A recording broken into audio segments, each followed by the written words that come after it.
Brian Thomas Jr. tonight and just over the course of the preseason, I mean, what kind of impression has he made on you and the defensive staff so far? His play style is the right way. It fits a lot of the things that we preach and that we're about as a team. When you have a gift of rushing the passer, man, it's something that you can't ignore. And I thought he did some nice things against the run as well tonight. I thought as the defense as a whole, obviously, with the shutout was huge, being led by Brian. And, he's making it really difficult, which is a good thing. It's just what we're hunting up. But, he's had that skill set. That was something we really appreciated about his game. And he's just continued to do it on this stage. Liam, looking at the big picture, in what ways do you think you guys have grown the most as a team over these last 4 weeks? Yeah, I think you look at the physicality of just truly understanding how we have to play, right? And anytime that that became a little bit of a calling card and MO of our team last season, but then you have to reintegrate that, right? You have all these new players, all these rookies, all these young guys that are playing the majority of the snaps in these games. And I think our team did a nice job of truly putting that together from, all right, New Orleans joint wasn't perfect, right? The game got better, right? Those guys kind of took it up a notch.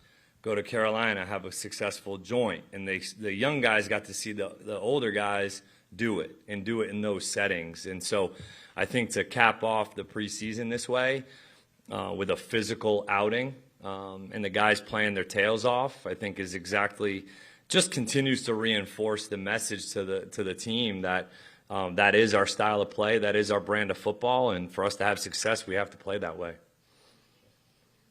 I know you'll have to watch film, but what did you think of Carter's performance tonight and then also Joey? Yeah, I think, both of them were efficient. I think there was a few things both of them would like to have back. I thought Carter did a nice job leading the touchdown drive. Could have had another one to Trammell there that I think we might have missed, would like to have back. Did a great job on the two-point play, making a guy miss. I thought Joey came in and, obviously was a little bit later and not being asked to truly push the ball down the field too much. But he has a presence about him. The offense kind of rolls with him in there at times. And he's crafty with some of the zone read stuff where we're able to kind of spit the ball on the perimeter and be able to get the ball in space. So I thought they operated a little bit better than we had maybe seen.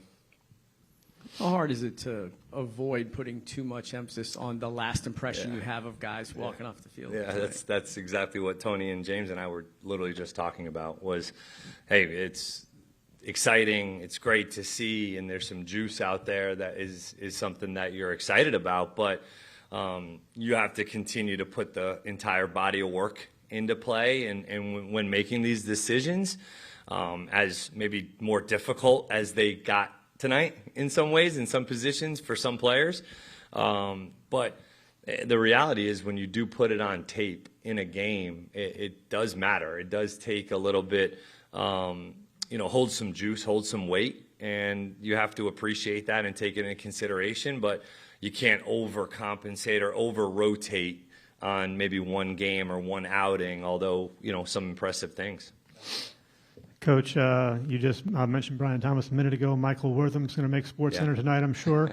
You and James Gladstone talked about raising the floor when you got here last year. The fact that you're going to have a pretty miserable 43 and a half hours here, does that indicate that you guys kind of mission accomplished on that front? I would say. I thought Michael started to show up a little bit more in my eyes in the Carolina joint where he had to get some meaningful reps with the second offense, and he had taken a bubble in practice down the sidelines, and you saw some of what we saw here tonight on that play.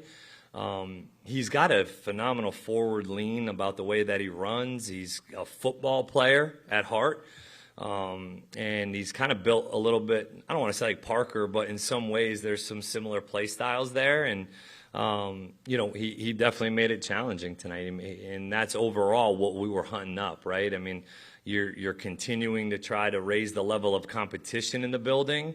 You're trying to make these decisions hard on us. That's the goal when hopefully you've improved as a team.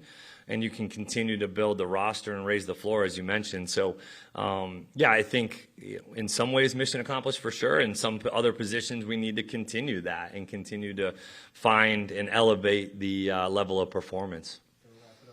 Hey, Liam, Kaiser and Makari obviously have not practiced. Does that complicate things this weekend to get to 53 while?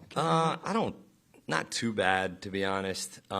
Especially, I don't think that necessarily hurts us too much. I think we have a pretty good idea right now on the 53. It's more so just trying to make sure that we're doing the right things in the short term to get those guys obviously into a place where they can play again. And I think it's more, some of the more difficult conversations we're about to probably have are about the P squad. Like when you have 16, you get the one exemption. Those are going to be some more challenging conversations, I think, that we're about to have in the next 2 days. And so hopefully that doesn't impact us too much. Coach, thank you. Great. Thank you, guys.